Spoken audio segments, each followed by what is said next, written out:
Hello, everyone, and welcome to another edition of Ask Anything presented by Mosher Consulting. I'm your host, Angel Leon, Mosher's Director of Personnel. We're glad you're with us for this episode of Ask Anything. And with us today is Lesley MacKellar, who you might remember was with us talking about emotional intelligence. Lesley is also helping Mosher Consulting putting together another workshop on stress and resilience, which is our topic for today. Lesley, it's great to have you with us on Ask Anything one more time. I'm very happy to be speaking with you about this subject because I feel that this doesn't get talked about enough. And as somebody who just went through a lot of stress this morning, I certainly can say that this is true. But stress is something that I believe is unavoidable. And because of this, we must find ways to manage it. Before we dive in, let me welcome back our guest, Lesley. How are you? I'm well, thanks, Angel, and glad to be back with you guys again. This topic, as I mentioned, I just went through a very stressful last half hour, actually, before we start recording this. We lost internet at my house. It came back within 5 minutes, and my wife works from home 100%. So she, of course, went into a little bit of a stressful situation there for a couple minutes. I had to teach her on the fly how to put her phone in personal hotspot so she can put her laptop and pair it to her phone. But it is not good when you're stressed and then you're driving to your office to come to this recording and that's a good way to make 5 minutes feel like 5 years. Yes, exactly. This is why I don't have a beard, because when I used to have a beard, all my white hair would show. I'm sure about 5 of them would have just sprung out right now if I had a beard and just going like boom, black to white. Here you go. Yeah. But this is what we're talking about, stress and resilience. And I think a lot of us have gone through this, especially after the pandemic. The pandemic Exactly. brought a Yeah. lot of anxiety and stress to a lot of people, obviously from a health standpoint, but also professionally. So let's dive in. What do you perceive to be the biggest challenge for employees when it comes to managing stress? It's an interesting question, Angel, because stress is a very individual thing. It's not the same for everyone. So let me begin by saying that, let's define stress. I like the Cleveland Clinic definition, which is that it's the body's reaction to any change that requires an adjustment or a response. And that response may be physical, it may be mental, it may be emotional. But what is stressful for me may not be for you.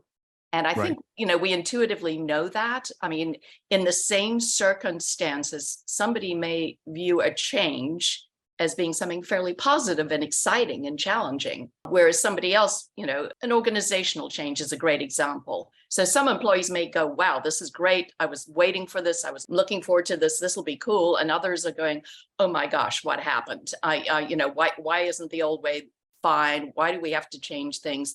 And so for them, it becomes a very difficult transition. So there's positive stress, which is a good thing, and there are all kinds of examples of positive stress: a new job, community, having a child. Yes. These are generally reviewed as positive stress. Negative stress is when it becomes more challenging, annoying, maybe as little as annoying, technology doesn't work for you, to upsetting, to completely debilitating. And it's that stuff that hinders us, that gets in the way, that gets us to the point of debilitation. That's the negative stress that most people are thinking about when we talk about stress, but it's different for each person. So it's really, I think the biggest challenge for employees is, first of all, understanding what they're experiencing, and then what's driving it. And I'll tell a story on myself. I was a caretaker for a grandmother, my mother, and then my daughter for a number of years. And I was holding down a very busy job that often required 60 hours a week. When I finally stepped away from that, my circumstances changed. I had no idea how burnt out I was until I suddenly stopped. And then I was sleeping 12-hour days or 12-hour nights for months. And it was my body's way of going, oh my gosh, you were experiencing chronic negative stress for a long time. And you weren't noticing. So it's all about, the biggest challenge is noticing it and then figuring out what's driving it. It's interesting that you mentioned the sleeping, because the body, as you mentioned earlier, does change dramatically when it comes to stress, and how stress affects the body and people don't realize it. Probably going to get a little bit personal here, but we as a family went through a stretch where when we were young in our marriage, I'm going to be married 15 years here in December. So Congrats. thank you. But at a very young time in our marriage, when we were trying to have kids, my wife had a position that was very stressful for her, and we didn't think any of it. And it was actually impacting her way of trying to conceive. And once she switched jobs, and she was in a very different state of mind because she had lower stress levels. She wasn't, as you mentioned, working 60 hours a week in a situation that just really moved her on the inside. She became pregnant. Yeah. Yeah. It just happened like that. I mean, just we tried many other methods medically, and it just so happened that none of it worked. And the biggest, we would say, because then we started talking to her doctor, et cetera, how her job was affecting her body and how it was basically just negating, just shutting down things in her body that we would never have thought would have been. We were younger back then, so we didn't really know what was causing this. And it had everything to do with stress. Yeah. Yeah. You finally relax, you begin to be more productive in all kinds of arenas. Yes, no, and I'm sorry, I didn't mean to get that personal, but No, it's a great example. stress is one of those things that if you don't manage it, if you don't attack it, it's going to attack you in many different ways. Exactly. And like you said, it's gonna make you feel like you don't have anywhere else to turn. And so this will definitely negate your ability to do many things physically. So, and speaking of doing many things, like what happened in early 2020 and through most of 2021, when COVID-19 hit, it basically changed our way of living. And speaking of that stress, when it comes to employees, how has COVID-19 impacted the level of stress experienced by employees? Well, I think we all know, we lived through it, that it clearly had a very negative impact on our stress levels. You think of, just any employee suddenly in March of 2020 was faced with, oh, I have to work from home. What does that even look like? Oh, and my kids are doing school from home, and I've got to manage them and manage a job. So needless to say, and some recent Gallup surveys have confirmed this, stress levels across the globe went up 5 percentage points between 2019 and 2020. And they went up again between 2020 and 21. And I suspect they're still up there. And here's a number of reasons. One is, okay, so we all finally got used to working virtually, both employees and supervisors, and that required a level of trust and rethinking and reframing of what work looks like. That was a huge organizational change. It was a global change. And then we add to that, and then we slowly start coming back to work, and everyone's trying to navigate, what does hybrid look like? And, I kind of like this change now, and I don't want to go back to the office, but others do. And everyone was in different places. So that caused a whole bunch more stress. And then now we are finally in a position where, we figured out what the new normal for workplace environment is, whatever that may be for every organization. But then the economy has gone kind of a little bit bonkers, and we don't quite know what to expect. So now we've got the threat of layoffs. And so now job security and a potential loss of job has become a huge stress factor for many, particularly in the tech industry. So that has been tough. And then you look at some professions. I was driving somewhere yesterday and listening to NPR, and they were talking about, the impact of COVID on nurses and doctors, and the fact that many of them experience such chronic stress and extreme stress over long periods of time that many of them have, left the profession. And so there's a huge shortage. So within certain occupations, that prolonged stress has had a very negative effect on us as a society. So COVID-19's short answer is it's impacted stress levels across the boards and in certain professions very profoundly. Yes, absolutely. The burnout from doctors and nurses has been recorded to be at probably the highest it's ever been in the history of the professions. I would imagine, yeah.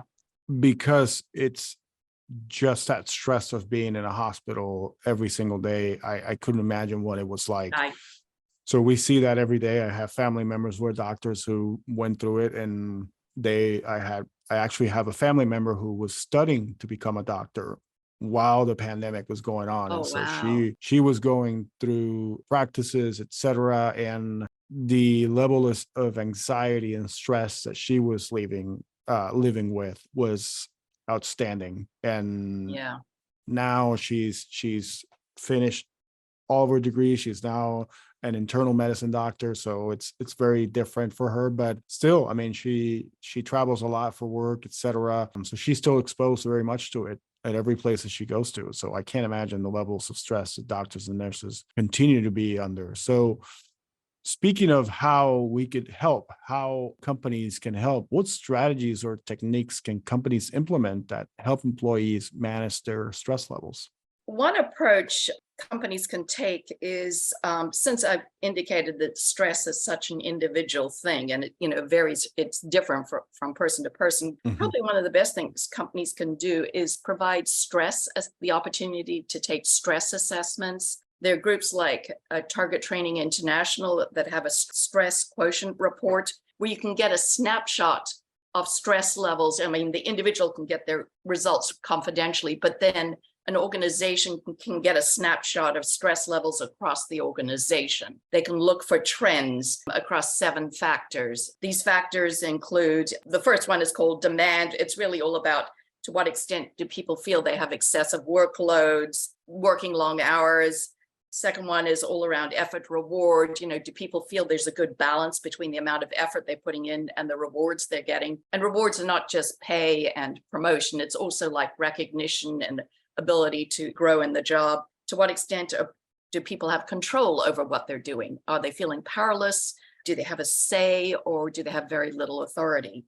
Fourth one is organizational change. To what extent are they feeling some of the changes going on in their organization are debilitating? Manager supervisor is the 5th factor. Hmm. And as we all know from a lot of research, done by Gallup and others, that number one reason people leave jobs is their supervisor. Mm-hmm. So to the extent that you feel support from your supervisor or you don't, can impact your stress levels. But that extends also to general social support in the work environment. To what extent do you feel your colleagues, your leadership team, whatever, are there for you? Or to what extent do you feel they're hindering your productivity, generating additional negative stress because of interpersonal conflicts or whatever? And then finally, the job security factor. So all 7 of those factors are evaluated. And if a leadership team wants to take a look at across the boards without naming names, our company seems to have very high scores, meaning negative stress around, organizational change. That's a huge message for the leadership team. And they can go away and then think about, so what do we need to be doing here, and dig deeper. So I think that's a sort of data-driven way for companies to take a look and take their stress temperature, if you will, and see what's going on and what are the levels of stress on average across the board, and then what particularly is driving it. And then that can lead to potential strategies and action plans. And since stress is so individual, and obviously this is an exercise that I think should be done more than once a year, Yeah. at least if the company can afford it, because it does provide a lot of data points that could pinpoint different aspects of why the workforce is unhappy or why they're having stress. Because as you mentioned, in the case, I'll use managers and leaders, and I'm a leader. I have a leadership role here at Mosier, but the influence that one can have in their people, whether it's good or bad, and with the bad comes that stress. It's really driving what people think, what people want to do within their organizations, if they want to stay or if they want to go. And that type of data is very important for any organization to have at hand, to make sure that if it's a case where maybe we need to develop our managers a little bit more in having, I don't know, more empathy, more emotional intelligence, et cetera. Then you can bring an expert in to help out within those areas, et cetera. So I agree. I think all these things that TTI benchmarks are very important in what they do. So nice segue to my next question. How can leaders better support their teams during difficult times? Well, I think one of the best things they can do when it comes to stress and resiliency is to role model it. So I think of simple little things like establishing boundaries. If they're showing that they themselves are not on email or texting in the evenings, on the weekends, that when they take vacation, they've set up a plan for coverage, but then they are truly on vacation and not checking in every 5 minutes. If they role model it, then the people reporting to them will feel they can do the same, because organizations need to think about, yeah, we may play lip service to, oh yeah, we need to have work-life balance and what have you. But if they are rewarding people who are working ridiculously long hours, who are working every hour, who have no work-life boundaries, then don't be surprised if your stress levels are high. So, but, in addition to role modeling, establishing boundaries, if they are able to help manage conflicts effectively, when there's issues within team members, being able to help oversee that. If they themselves can stay organized, because a disorganized leader usually has a trickle down effect on the team, because their firefighting becomes everybody's firefighting. Their missed deadlines becomes everybody's issue then. And so just something, these are all simple things, but they're not always carried out. And then also you have to stay realistic, but an optimistic leader who's able to reframe negative things and be a cheerleader, particularly, as you said, during difficult times, helping people see the possibilities, that can help to reduce stress, particularly when times are tough. So a number of things there a leader could do to help. I got to say, the first one you mentioned, model. Role modeling. And you use the example of vacation. I just came back from vacation on Tuesday. I was out all week last week, and that's what I did. I unplugged. Oh, good for you. I was actually on a cruise. So it was really hard to get internet service on a cruise, but I did. I'm not gonna lie, I did check in a couple of times, but it was because there were a couple of instances where my input was needed. But other than that, it's unnecessary. Yeah, it really is. If you are a leader and you're taking time off, step away, let your people, trust your people and their abilities to do what they need to do. Exactly. And if you need to come in and do mop-up duty when you come back, then you do mop-up duty. If not, you pat them on the back. Great job. Thanks for taking care of the program, of, of the roles. I appreciate your efforts, and move on. And that is just it's saying a lot without saying a lot, because when you're gone and they do their job and you commend them when you come back, it just makes them feel a heck of a lot better, because they know that they can be trusted. Yeah, exactly. Yeah. And I don't think that there's a better way for you to tell your employees that you trust them than when you leave and you don't get on your phone and you start texting back, oh, you should have done this way, or you should have done it. Like, no, just let them be. Yeah. If they fall, let them fall. You can help them get back up when you get back, and you can then go back and role play the situation. And you could have done this way. You can Monday morning quarterback it, et cetera. But I think the biggest compliment you can give an employee is to show them that you trust them. And exactly. That example of role modeling and just kind of stepping away from the keyboard is an excellent example. Yeah. So what advice would you give leadership on how to develop a culture of resiliency among their workforce?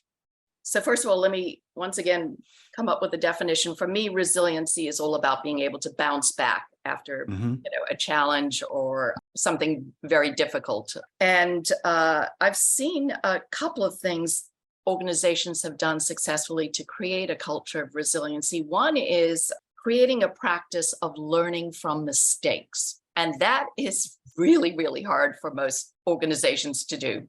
In my years of work in corporate America, I did come across an organization that actually gave out an award to individuals and teams who learned how to fail fast. They were in a very innovative environment, and they realized that there was as much learning coming from the failures as there was from the kind of moderate Day-to-day. successes, Yeah. probably significantly more. And it was adding to the body of knowledge. And so they actually annually awarded teams or individuals who had failed fast. But it wasn't just failing, but then capturing the lessons learned and sharing them. And that in a high achievement environment is very hard to do. But Mhm. it really, I think, speaks to, hey, we expect things are not always going to work out, but what did we learn? And how is that going to help us go on and be even better tomorrow? So that's one thing organizations can do. And then on a more individual level, is just setting up an environment where individuals can find growth opportunities from negative feedback. Because at various points, and Angel, you being in HR, you know, with the annual performance reviews and what have you, Mhm. people struggle with those. People hate them because they're waiting for the shoe to drop with negative feedback that comes out of nowhere, et cetera, et cetera. If organizations can really do a good job of helping people not only learn how to provide feedback effectively, but most especially how to receive it effectively, so that the individual doesn't automatically go into defensive mode, that Mhm. tries to pick it apart and figure out not who's delivering it, but what is the message here? Is this something that makes sense? Do I understand at least some of this? What do I want to do with this? If we can help individuals process through negative feedback, then you will see individuals becoming resilient, not just creating a culture of resiliency. It'll add up eventually to a culture of resiliency. But it's those really rough performance reviews.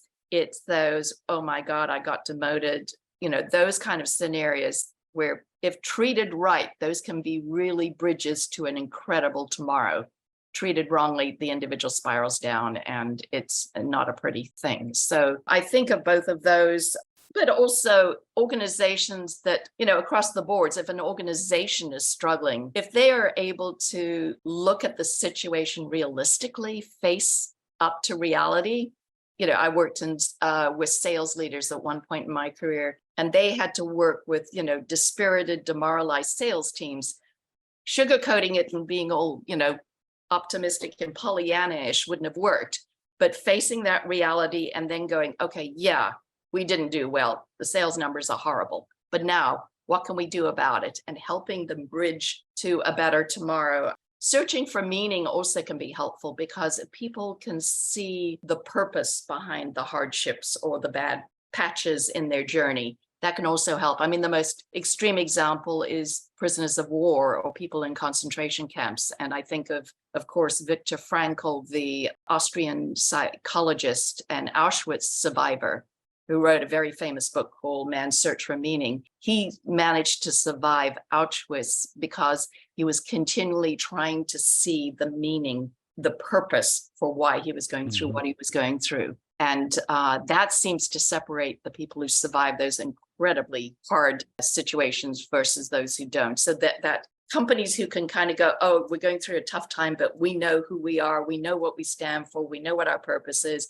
and this is just a bump in the road, seem to be more resilient. And then finally, just those companies that are a little innovative, who can be extremely creative in finding little solutions to get them out of their bad patch. And that's hard to train or anything. That's just having a can-do mindset, I think, that, okay, this is rough. Nobody's ever solved this conundrum, but we're going to figure it out together. Those are the hallmarks of resilient organizations.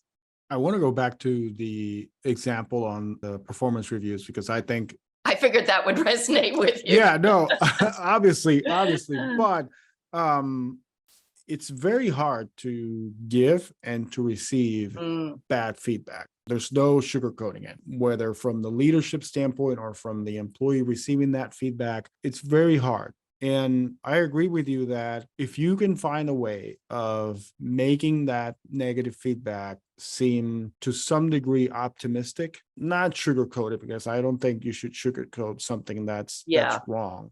You should provide the issue, but also provide something that sounds like a solution, so that the employee can see that there is a light at the end of the tunnel, that there are ways that they can get out of that quote unquote funk. of them being in that bad negative feedback. As a manager, and I mean, I don't have that issue here, honestly, but in previous roles, what I've been a leader, where I've had more span of control, more people assigned to me, I've had to face that scenario where I'm sitting across somebody who has a higher thought on themselves than what they truly have been doing. And so I've had to have that tough conversation of bringing them down from where they are to show them that really on the surface, it might look good to you, but really when you go down to the basics, it really doesn't. And to be able to lift up that person, to show them that there is a way out of this, you just need to focus on something differently. It's very hard because not everybody receives that message that way, even if you mean well when you are giving the message. Not everybody is wired that way to say, oh, okay, I see what you're saying. I agree. Let's work on how to fix it. As you mentioned, people get defensive. They start already going down that rabbit hole while you're speaking and trying to explain why it is that you're giving them a negative feedback. So it is as much on the receiver as it is on the message provider to be able to come to an understanding in that scenario. Yeah, I think having seen it on both sides myself, I've been in the work environment long enough. I've received negative feedback and I've had to give it. So I've been on both sides of the table. But I think, you want to be sure the message is heard. So you just got to put the facts out there, but still provide hope. Yeah, that light at the end of the tunnel. On the receiving end, particularly if it comes as a surprise, you got to recognize, on both sides need to recognize, this is probably not a one-off conversation. This is something that the receiver probably needs to go away and process, come back and talk about some more. And it may be multiple conversations, but particularly the receiver figures out, because at the end of the day, the receiver's got to decide the next step, including, is this the right place to work? But they need time to figure out the next steps, but they got to process what they heard first, what to take from it. And at the same time, it also comes down to that relationship that you as a manager have with those employees, because if you're not one that's checking in, and by checking in, I don't mean you just being a hawk over your employees and checking on every little detail that they do. But if you're not having constant conversation, it doesn't necessarily have to be quote unquote official conversation, like, oh, come to my office and sit down and hash this out. No, if you're not having constant contact with your people and maybe giving them unofficial feedback, that, of course, when you have that sit down and you have that scenario that you just presented, Lesley, then that person's going to spiral out of control, because they're going to think the first thing out of their head is going to be, well, wait a second, you've never mentioned this to me. Yeah, it's coming out of left field. What is, they're stunned. Yeah. So that's where, if you want to make sure that you have resilient people, then trust them, talk to them, check in with them, have conversations with them outside of, it's performance plan season all throughout the year. Just check in with them. Just if they fall down, help them back up, give them feedback on how to maybe not fall down in the future. And so that's where that relationship building starts. And then when you have that official conversation at the end of the year, or whenever it is that you have your performance reviews, then that person's not going to be surprised. Yeah, it's easier to be resilient if it's not a complete surprise. Yeah, you can bounce back faster. Absolutely. And with that, we'd like to thank Lesley once again for joining us on Ask Anything. It's been a pleasure to have you once more to talk about stress and resiliency. Thank you, Lesley. My pleasure. Thanks for having me. Thank you for listening in to this week's edition of Ask Anything, presented by Mosher Consulting. We hope you enjoyed listening to Lesley MacKellar talk to us about stress and resilience. Join us next time when we continue to dive deeper with our resident experts and what they're currently working on.